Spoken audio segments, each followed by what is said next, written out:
Right there? Wherever. There. Oh my gosh. Hi. It's me, Brittany Ledesma, and you're watching the Just Okay podcast. Hi. What is it, Disney Channel? Yeah. It's about as family friendly as, yeah. Today I have Jimmy CLifford with me. Do you want to say anything about yourself? You have a nose piercing now. I do have a nose piercing. My mom is disappointed. Oh my gosh. He has a podcast called the Jimmy CLifford SHow. Real creative. You know, who would have thought of a name like that? I know. My mom also. But yeah, say who you are. Hi guys, my name is Jimmy CLifford. I'm a stand-up comedian in Austin, Texas. Like Brittany said, I have a podcast with my friend Greg and JJ. And I don't know, what else? Going to Edinburgh Fringe in about a week.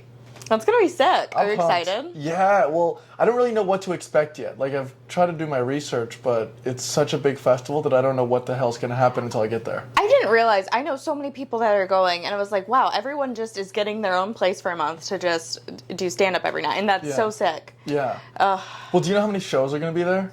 People don't realize this. So, like, my friend Josiah, he's a great photographer in Austin. He's coming with us. Oh, that's awesome. And he's going to be living with us. And I'm like, hey, man, do you know how many shows are going to be there? He's like, about like 100, 150. There are 3,000 shows registered at the Fringe. 2,500 shows a day. That's insane. That's awesome. But, like, that's insane. That's a lot. I mean, God. I mean, great for business for them. Well, in Edinburgh, so Edinburgh is the capital of Scotland. And typically there's about 500,000 citizens or like people in the city. During Fringe, it triples. So it's going to be up to 1.5 million. And it's just people coming to see the shows. I mean, that's sick. That sounds, like, from a person who hates being in crowds, that sounds awful. I'm like, if that happened in America, how many mass shootings would happen that weekend? Oh my God, so many. I know, I'm just like, thank God it's in another country. I don't think they're allowed to have guns there. Yeah, I mean. Also, who knows? Well, guns are scary. I don't get the like, I've shot a lot of guns before because I'm from Texas, and that's unfortunately, like, when you're 8 years old, they're like, hey, you want to bond with your dad? Let's go out to a shooting range. It's like, okay. Now, from the female perspective, when you shoot a gun, do you kind of understand what it feels like to have a dick? Yeah, it's a lot of power, but, like... Because they're even dick-shaped. Like, everything, you know... It baffles me, people, when they can't control their dick. I would... Just like their guns. That's a big problem. Yeah, I'm like, this is why white men shouldn't have guns, is because if you can't control your dick, you shouldn't own a gun. Oh my God, my ex-boyfriend was telling me, he was like, I hooked up with this girl, like, the other night. He was like, I didn't, like, mean to. It's just, like, she kept coming on to me. It's like, I just couldn't control myself. I'm like, that's so embarrassing. You're a grown-ass man and you can't control your pee-pee? Well, like, okay, but here's the question. Was he telling you, oh, it wasn't my fault? Or did he tell his, like, friend, yeah, dude, it wasn't my fault, like, I didn't want to? Because those are two very separate conversations. It was, like, his friend, but I think he felt like he was disappointing me, and I was like, I don't care. I mean, congrats on getting your dick wet. He's like, it wasn't worth it. She wasn't good in bed. And I'm like, well, you know. Well, it's kind of like dancing, right? Yeah. Like, when you're dancing with a really good dancer, you can still look good. Yeah. Even if you don't know what the fuck you're doing. So he's like, she's bad. And Moore just says she couldn't pick up for my slack. Yeah. Yeah, it's like, I don't know what I'm doing, and she couldn't carry the weight. Yeah. That is a lot of guys when they have sex, though. They're like, what am I supposed to do here? Do you think most guys talk or no? During sex? Yeah. I'm always curious. I don't know if it's most. You only see porn, right? And they're talking the whole time. But guys shouldn't talk in porn either. But guys should just, like, be quiet. Like, so you don't like it when they talk? I mean, I just always think about everything they just said to me, and I'm like, this is... Why is this hot for you to say? I called some guy daddy, and then he referred to... If I call you daddy, that's okay, but don't refer to yourself as daddy after that, because that's disgusting. After the act, or after that moment? After that moment, I said. So even during the so he said. Experience, He said the words "daddy's hot little girl." It was like, that's the worst thing you could ever say during. I was like dry as the Sahara after you said that. You can't. But okay, here's the problem with me is like, you know, someone, let's say they say daddy, it's like, oh great, but then they follow it up with Jimmy, and it just sounds so silly again. Yeah, well, yeah, because your name's Jimmy. It's Jimmy, that's not a sexy I feel like name. it's like having... Whenever someone says Jimmy, I picture like my 5-year-old cousin. I'm like, literally in comedy, whenever there's a joke about like an innocent little boy, they're like, and little Jimmy over here, and it's so you can't say your name during sex. Hi, I'm Jim. Yeah, you can say Jim. Oh, Jim, and then I'm like Slim Jim. No, well, yeah, maybe, but Slim Jim. His dick's so long, it's a Slim Jim. It just coils up inside of you. and it's always packaged, so. Packaged, not nicely. You have to bite it open. I mean, that's like a really funny idea. Just like the power that you have as a woman is like, I could bite down at any point. And they're just, men are so vulnerable. And then they'll screw us over. Like, we don't have that power to go back and do it. Do you think more men screw women over or women screw men over? I think it's probably equal, but lately I've been screwed over by men and women, but I have rage. That's what I have it right now. Like, I'm in my Joker era. Like, I am being pushed just to right my on limit. the edge. I'm tired of doing people's, like, right, and then them just, like, doing me wrong, and you'll call them out, and they'll be like, what are you talking about? That never happened, and they just double down on a lie they told you. So is it like, explain to me, is it like miscommunication at the beginning, which leads to, or is it you're communicating at the beginning and then they're misleading you?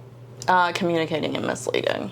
Okay, so that's bad. Yeah. There's a lot of times when, like, you know, there's no communication at the beginning and then people are just on totally different wavelengths. Yeah. I think that you always have to have communication at the beginning. Like, I have such a fear of, I hate hurting people's feelings if I care about them. If I don't care about you, I have a harder time setting boundaries with people I love than people I don't know. Because I'm really good at setting boundaries if I don't know you. I'm kind of like, I come off as a dick, but I'm like, no, it's just like, I'm the exact opposite. Oh my God. I want everyone to love me, and I know the people that are close to me, they'll still love me even if something bad happens, and I'll apologize later. But I want everyone to love me. Oh my God, I hate hurting people I care about's feelings because I'm like terrified of them leaving me. Yeah.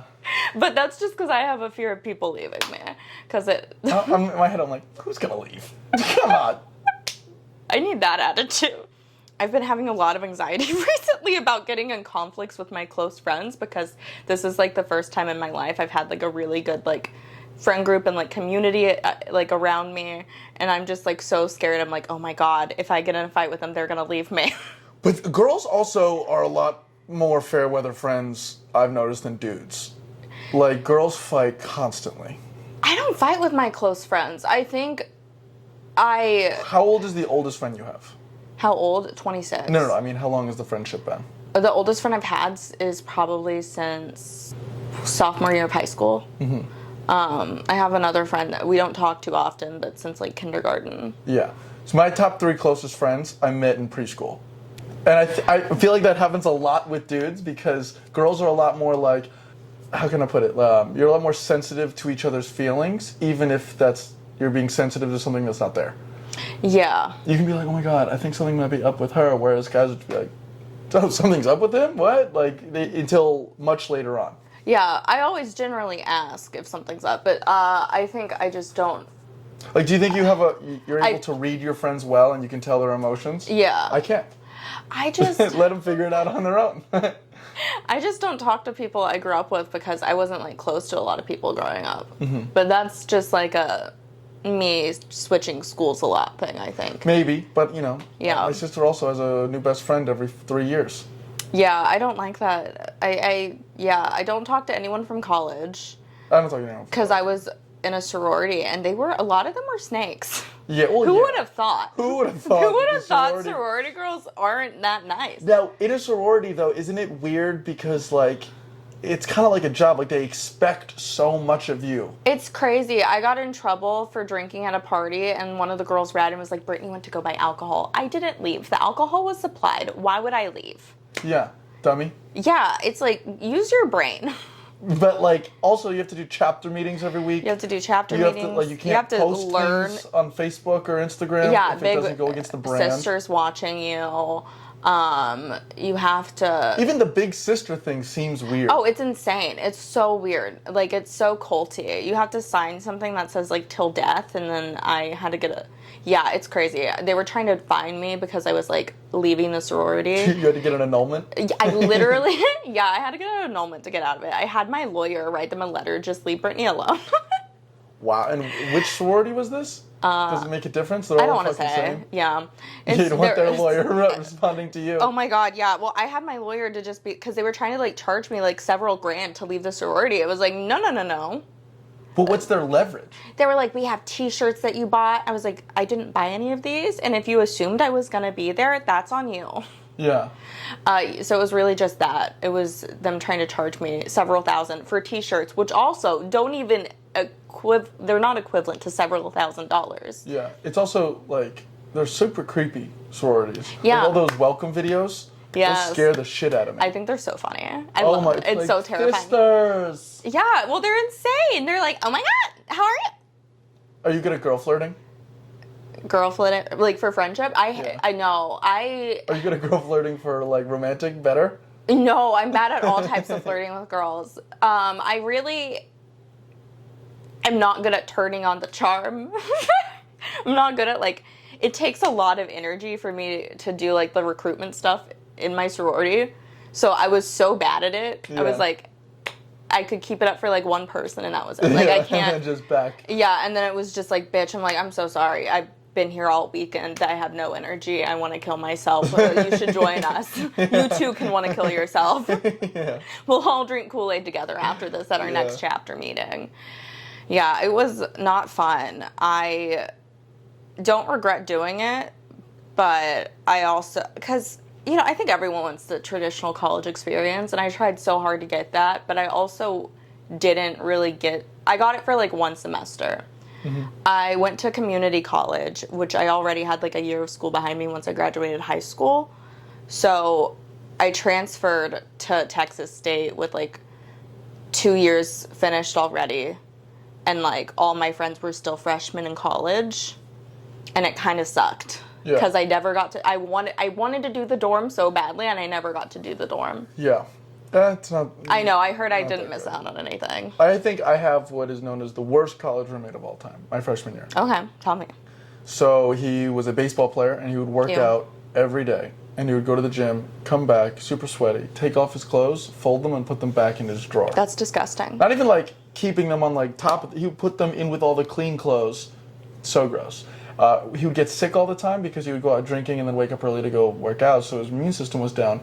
And you know when you get the medicine that's, like, liquid? Yeah. What's the process of taking it? Fill it up, you take it, wash like it out, glass. You put it back on top of the medicine, right? Yeah. He would just shoot it, take it, flip it upside down on our communal desk, and all of the residue fucking syrup would just leak out and pool onto the desk. He also had a girlfriend, and they would have sex all the time, especially when I was in the room. So much so that I remember sitting one day in my bed just hearing them go at it, and I'm like, if you guys don't stop right now, I'm turning my phone on Facebook Live and I'm broadcasting it. Oh my God. And they were like, fine. And then, because they were pissed off about that, the next time what they would do is, now, we can argue about what it is, but sometimes when the lady gets excited, there's some liquid. They would take tissues and soak it up and then just throw the tissues on the floor of the apartment. So I would walk into our bedroom and it would just be covered in tissues. It looked like, you know, someone had like a sneezing fit all over the place. And I would have to clean it up. Horrible. That's traumatizing. Plus he would eat all my shit. He deserves jail time. I know. That's disgusting. And it's like, where did this kid come from, right? Like, was he born in a fucking trailer? No, his parents used to write speeches for Ronald Reagan. I mean, that does explain it, because he's a rich fucking rat. Disgusting. But the whole college thing, it got even worse, because then this was a college where I went to freshman year. It was Gettysburg, in the middle of Fumblebuck. Yeah. You know what I mean? Yeah. What's the word I'm looking for? Nowhere. Butt fuck nowhere. Thank you. And there were fraternities, and freshmen weren't allowed to rush fraternities, so you had to start rushing your second semester of freshman year, and they would do like these rush events. So I remember I went to one rush event. Oh God. It was like maybe 10 or 11 a.m. and they're like, okay, all the freshmen get in the basement. So there's like 30 of us in the basement, and we see 30 racks of, you know, Keystone Light or something. And they're like, you have to drink all of this in an hour. And then they walk up and they lock the door behind us. And there's just garbage cans all over. And there's like little cameras so they could see what we were doing. So people are just pounding beers, immediately throwing up into the trash can and just pounding more. It was disgusting. 30 of them. So there were, 900 beers that 30 kids had to finish in 1 hour. That sounds awful. And then they just let us out into the world. And so it was fun for a minute, but also it had like the creepiness factor that all the fraternities have. Like before you went into the basement, you have to sign your name, what year you are, where you're from. And then there was a second column that said, name the sluttiest girl in the freshman class. And this is like, what the fuck? That's so fucked up. I haven't heard of like that shit. Yeah, so it was like biggest whore in the freshman class. And so I don't want to write anyone down. So I just write the person that the person above me wrote. But that's what everybody did. I would have said your mom. It was one girl. 30 times in a row. Poor girl. Oh my, I felt so bad about it. I would see her like on campus for the rest of the year, and I'm just like, how's your day going? Like, oh, do you need a hug? Yeah, I mean, she's not really, she gets plenty of physical embrace apparently. She gets a bunch of hugs. But yeah, it was no good. It felt weird. Yeah, that sucks. Oh my God, that's so creepy too, because it just feels like they're ready to exploit you. Like they just want to get you drunk so they can take advantage of y'all. Yeah, for sure. And it's like they're not just taking advantage of women sexually. Apparently they're taking advantage of men. There was one fraternity, and what they did, once you became a part of the fraternity, your first thing that you had to do is they had this big map on their kitchen table, and you had to point to where you're from and to where the college is, and then you had to do a line in between. Oh, God. So there were foreign exchange students from China. Like, what the fuck? I can't do that. Poor, aw. Yeah, no, yeah, that's disgusting. Little different than sororities, but I feel like sororities are worse. Sororities are like bitchier. Because they hide it. Yeah, they want to see, like, fraternities, at least you know generally that up front they're close, especially because sororities are so misogynistic, especially for something that's supposed to support women. They don't. Mm-hmm. Like, it's just not equality, and it sucks because, like, women can't throw parties, fraternities can. We have to be ladylike, and that's, like, so fucked up. I think, like, you know, women are just as capable as throwing parties. I think women shouldn't be getting in trouble for drinking if men aren't getting in trouble for it. Did you have a sorority house? No, so I was in the loser sorority, and I say that because it was the diverse one.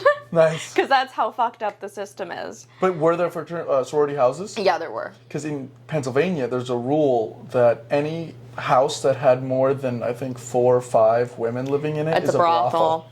Yeah. I mean, I knew several girls in college who used to suck their professor's dick for grades and would occasionally get charged, but none of them were in a sorority. Charged with what? Not charged, but like charge them for money. Oh, okay. Yeah, so I was like, none of those girls though were in the sorority. Yeah, that's because they were too smart for that. Yeah, they were like, no, I don't want people to know I'm in a brothel. I would have totally fucked a teacher for an A. I mean, if it was a female teacher. I never got a fuck a teacher. I also didn't have any like hot professors, but like Is that a thing you'd be into, of hooking up with a teacher? I think part of me is like, the power dynamic. I want to exploit them. Yeah. You're in charge, but I'm in charge, you bitch. But no, I never did. But I also did the bare minimum in college to get by. Like, I got good grades, but I never spoke to my professor. Everyone was like, you have to get your professors to write you letters of recommendation for grad school and stuff. I was like, I've never talked to them. I just get good grades. I don't want to have to, like, have a conversation. I'm not good at social interaction like that. Would you talk during class, like, answer questions and whatnot? And not unless I knew the answer. Well, let's say you knew the answer. Occasionally, but I was also super shy in college, and I drank to talk to most people, because that's how alcoholism starts, is when it got to a point, because I went to Texas State, which is like a party school here. We were drinking wine before our finals and everything. Like, we'd all, like, my sorority sisters and I would do, like, shots before yeah, red flags galore. But so you think that's what got you started on that path, on the booze train? The booze train? I mean, I drank in high school a little bit, but it wasn't, like, bad. When I went to college, it got bad, especially because I just, like, had stuff with my family going on too, so it's like the easiest way to deal is with like drinking. For sure.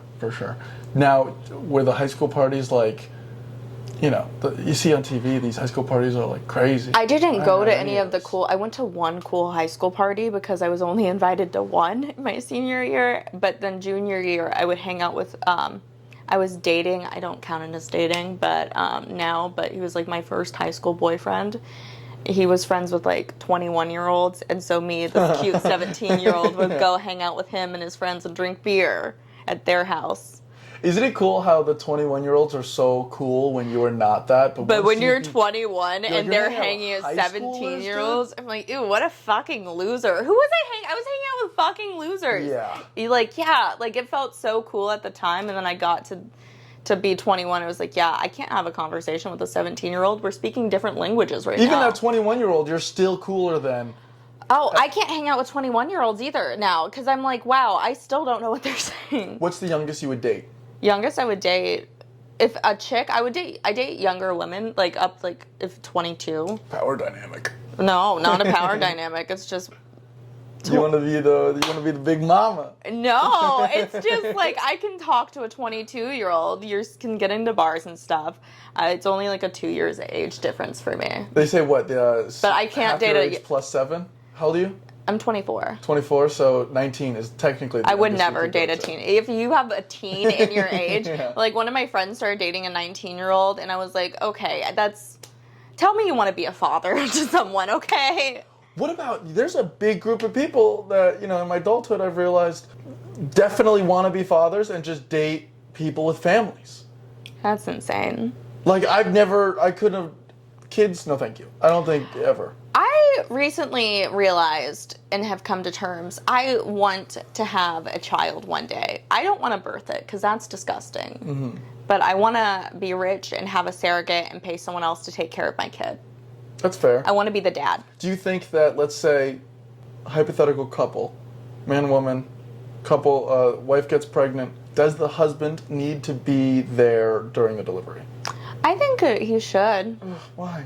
Because it's like she's going through all this pain. Back in the day, she's strong enough. She's a strong woman that can handle all of it on her own. I forgot who told me this, but birthing back in the day, it was some other society, but basically they used to have the man stand over the woman and have like a rope tied around his balls so she could tug on them anytime she had a contraction. Fuck that! That's fair. That's so fair. Why is that fair? Because if you're having to push something out of your vagina, that's the size of a watermelon.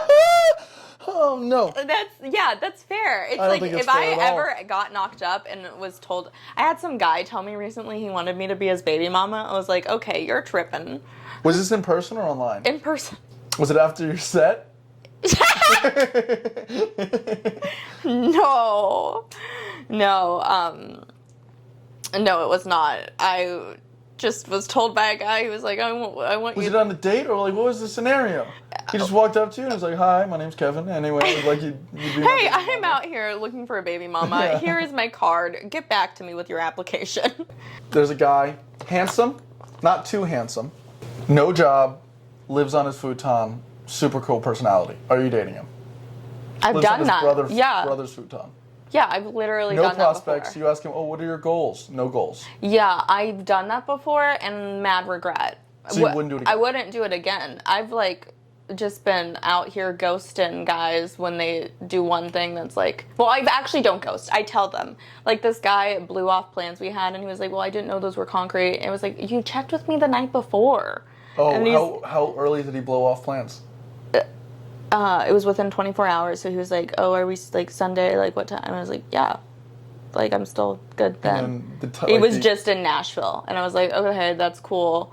Like, I think you're fine, but I don't like you enough to be blown off by you. Because the amount of guys I've just, like, waited for, like, up late, like, in high school, because my boyfriend was supposed to come over, I just don't wait anymore. Yeah, that's good. That's my new thing, though. It's very new. Because What do I have keeping guys on the line?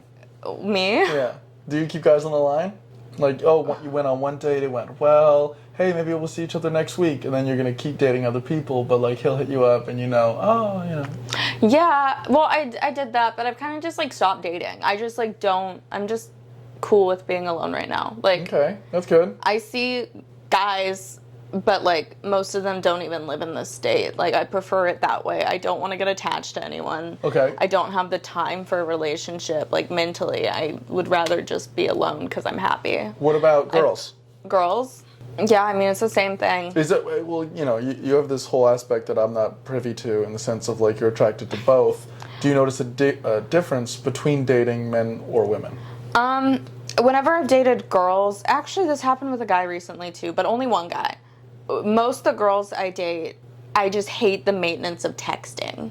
Oh, girls text all the fucking time. I hate, like, I was in New York and this girl kept texting me and I was like, I think I have to end this because I'm like, what are you doing? Everything was going great and I was like, I'm just out of town for like the week. I don't want to, this is like a hassle. Like, I feel like no matter what the gender is, like bringing in another person, I'm just like, I can't handle that right now. That's a lot of maintenance I'm not ready for. Yeah, agreed. Yeah. I don't know. Women, take notes. Women, take notes. Stop talking to me. Hey, ignore me more, bitch. That sadly is my love language. I'm like, text, like, I just want, you know, just text me back if you're busy and let me know you're busy. I hate conversations over text too. I'm like, call me type person. Mm-hmm. So I'm like, if she could have just done a call instead of texting me long paragraphs like every hour, it would have been great. Yeah. But I'm just like, the idea of having to like put energy into a text message, I'm just like, because I have to soften it for people. Like my friends I can text back because they know like, one, she's not being rude. This is just a straightforward answer. She's not mad at me. She just replies yes and no. A lot of people will read into that. But then a chick I'm seeing or guy I'm seeing too, they just are like, oh my God, is she mad at me? What's going on? And I'm like, you know, let's just like not handle that right now. Now, would you ever date another comedian? No. No. I think that's a smart play. Stay away from fucking comics. You learn your lesson fast. Yeah, do you learn your lesson fast, Brittany? I say I wouldn't, but no, I don't think I've ever dated a comedian. What about a fan? What about, you know, you do a show on the road. Let's say, you know, you're at one of the local comedy clubs. It's not worth it. It's like, I can, like, for sure come with my vibrator. Why would I have sex with another human? That might just be iffy. It's a good point. I mean, intimacy, but, you know. No, I'm good. I have my pocket-sized dog to cuddle. There you go. There you go. Yeah, well, guys also have it different because, like, the guys that come up to us after comedy shows aren't, like... You're pretty funny for a woman. Yeah, it's like, also, I get a lot of old guys, and, like, I don't really want someone that reminds me of my father. Yeah. In the nicest way possible. I'm just, like, the oldest guy I've seen is, like, 39, and I, like... Yeah? That's, like, I keep it there. I mean, it's still pretty old. Yeah. I mean, it's a 40-year-old man. There's still a 30 there. Yeah, okay. Just like 19 is still a teen, you know? I know. There's still a 30. So, older, okay, younger, not okay. I don't like dating younger guys. What about you? Can you handle... Okay, I feel like guys can date younger girls, but not incredibly younger, in my opinion. I wouldn't go anything under 21. If you can't get into a bar... You're not... Yeah. Also, imagine having to use a fake. Like, get your girlfriend in with a fake. That's so embarrassing. Oh, God. Okay, so when I was in New York, I was working film production. And there was this one kid that worked with us. He skipped college and went straight into... editing. He was a really good editor. Cool guy. So we were hanging out at the office one night and we had just done a big shoot. So we were all drinking and we took down a couple bottles of wine. And we're like, yo, let's go out to the bars. And he's like, I can't get into the bars. I'm not old enough yet. I was like, dude, this is New York. You slip the bouncer a 20 with your ID, you're fine. And he goes, really? You sure? I'm like, yeah, for sure. No problem. So we walk in. All of us walk in. I walk in. The kid, his name is Gabe, behind us. He's like, excuse me, sir, do you have a Venmo account? I'm like, fucking Venmo account? What are you doing? And I took out a 20. I was like, my man, I'm so sorry. I took his ID from him, gave the 20 on the back side of the ID. The guy gave me a look, took it, handed the ID back, Gabe got in. But I'm like, these kids don't know what the fuck they're doing. They're so stupid. It's like, does he really want a written record that he got bribed to let in an underage kid? No. Why would Venmo? What the fuck? Yeah, also it's like, it's just so stupid he could lose his job. That's so obvious as well. Yeah, can you just scan this thing and then you can bribe me? I have a QR code right over here on the desk. Yeah, actually leave my Venmo right next to me. What the fuck? Oh my God. No, the homeless should be getting cardboard signs with Venmos on it. They really should. They have Venmos. Well, I've seen so many of them have phones, and I'm just like, you're asking me for change. If you had a Venmo account, I would send you money, maybe, depending on the situation. Probably not. Well, yeah. You know what I like to do is I'll go, whenever I'm at H-E-B, I'll buy a couple extra things of goldfish in like the individual bags, and I keep them in my little container, and as I drive, I just give them goldfish rather than money. I give water bottles. That's smart. Yeah, because it's hot out too. It is hot. Granted, the water sometimes gets hot, and then I'm like, here's some hot water. Yeah, thank you. This isn't going to do anything, but it's all they have to offer. Is Austin the first city you ever lived in? Yeah, I'm from here. I was born in Austin and then lived in Lago Vista, which is like north, like Lake Travis area. And so I've just always been here. I lived in San Marcos for like 3 years. Can you see yourself in any other big cities? New York? Oh, yeah, New York is the next move for sure. I just Really? like, it's like saving up money. I love stand up there. It's all the time, and it's like, it's all the time. Like, that's what I love about it, is it's constantly going on. You're around other people who are like working really hard. I think like there are people here who work really hard. I see you always doing stuff. You have your weekly show, you have your podcast, and it's hard to maintain a podcast and a weekly show. Weekly shows suck to run. Yeah. Like, they suck so hard. Yeah. As someone who has run them before. But like, everyone out in New York's hustling, and I like that. But the one thing, so I started in New York. That's where I first did comedy, and it's like, there are 4,000 active stand-up comedians in New York City. There's 8 clubs. It's so much harder to get quality stage time. Yeah. And I think if you're going to grow, Austin is for sure the spot, or, you know, maybe a smaller area where you can get quality stage time, get a little confidence, because, dude, I would go to these open mics in New York, there'd be 30 people on the list, I'd wait, you know, they'd bump me until the end because they don't know me and they're putting their friends up first, which I'm not even angry at, I totally get, but I would then go up, do 5 minutes, bomb, because no one's listening, feel like shit, and then take an hour ride subway back to the Bronx, and I'm like, why am I doing this? Like, why the fuck am I doing this? Where in Austin, you know, you go to the mics, and then even after the mic, you can hang out in the back of the creek. It's a fucking vibe. I just want more mics, I think, because I'm like looking at it. But are you doing all the mics? There's at least 5 a day. Yeah, I work at Vulcan. I want like later mics and earlier mics, because I know in New York, at least, like when I was there, they were starting mics at like 2 p.m. Were they good? No, but it was also like, it's still, when you don't have another time to work out your stuff, you take what you can get. What do you think is more helpful? Taking the time to do a shit mic or to just write? I think both. You should be doing both. No, you should be doing both. Probably if writing. It's one or the other. Writing. But it depends on what you're having to work on. Because sometimes you got it, but it's like figuring out when you're talking. Do you know what I feel like is one of the things that you must run into that's a difficulty is your material is very dark. So I feel like when you're at an open mic, it can have one joke where you're like, oh, that crushed. Yeah. And then you go into a front of real people and they're scared. You know what I mean? They're like, oh my God, what's wrong with her? Like, is she okay? Asshole. I mean, yeah, it's true. But yeah, no, it takes like about 3 months to work out the uncomfortable parts of a bit, so then it's a bit. Yeah. Well, like mine is the opposite. Mine's like comics watch me and they're like, this is like Jimmy Fallon doing a carpool karaoke video. This is shit. It's garbage. But then in front of real people, they're like, oh, okay. You know what I mean? Yeah. I don't even know if comics like my stuff like that, though. Like, I don't, at mics and stuff, I feel like I have a lot of stuff that works in a mic because it's like a mic, it's a shitty situation, and they're like, we'll take what we can get as an audience. And then it does, like, I have certain things that, like, they only work in black box rooms. Mm-hmm. And then I'll do it at, like, a bigger venue. Because there's something about the ceilings low. It all tight and packed in. Yeah. But then I'll do it at, like, a bigger venue or outdoors, and it does not go the same. Yeah.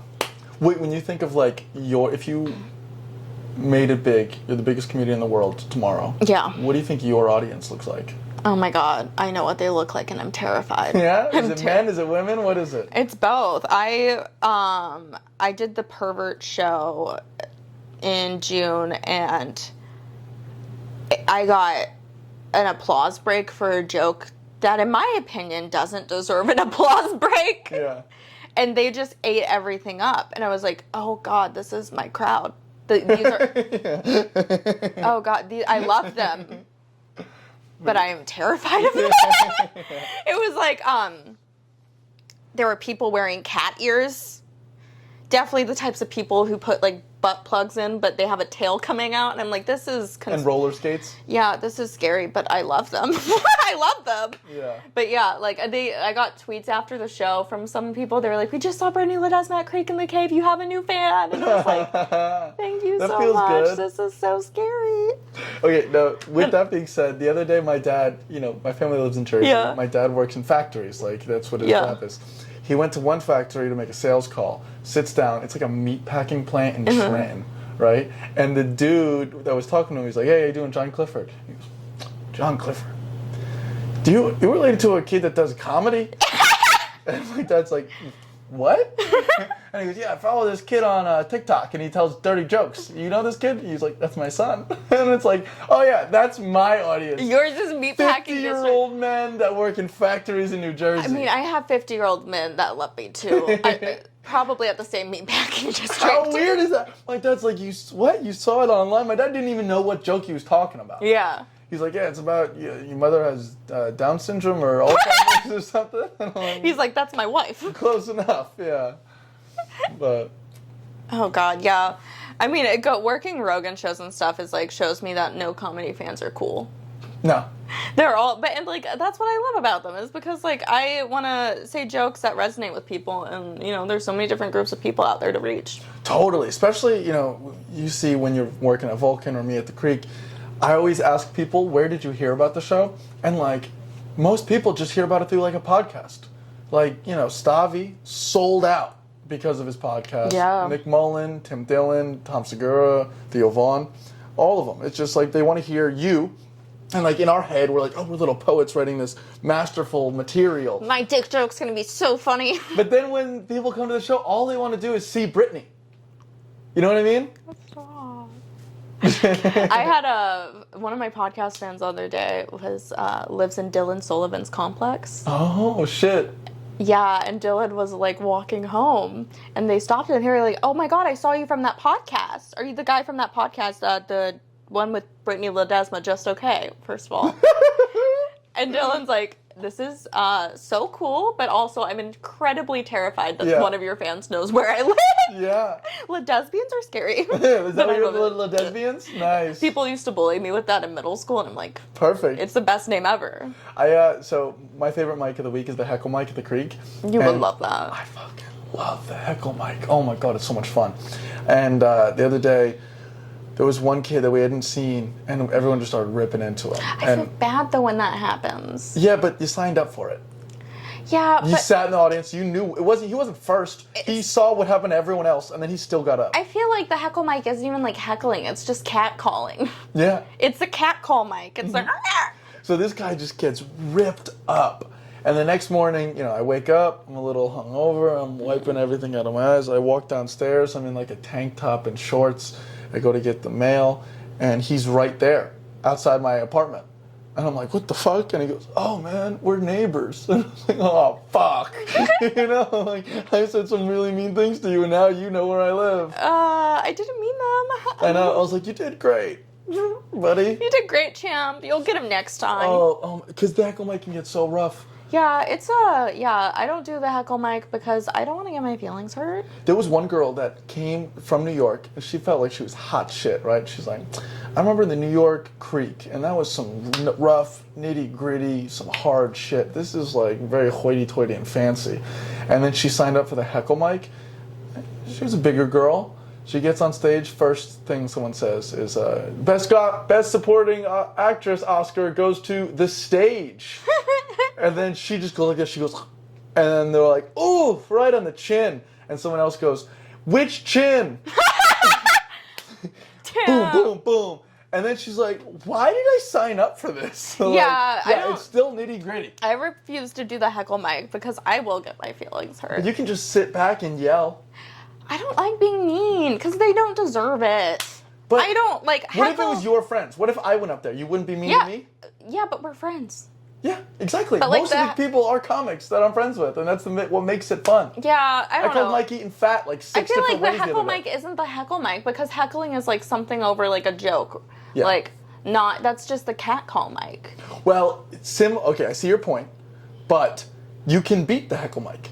I've seen Miles Johnson go up and crush. I have seen him with do his that. act. and then he just turns, or like during the bomb show, you know, people say like, oh, it's so hard because you're gonna get bad jokes and have to drink anyway. Miles walked up during the bomb show, started crushing, turns to Greg DePaul, who was running the soundboard. He goes, Greg, take the night off, and then he just goes back to the material. Fucking funny. He beat it. That's beating it. Oh, I wish I could beat it, but I'm not gonna even try. Well, Sundays I'll do other mics. Mm-hmm.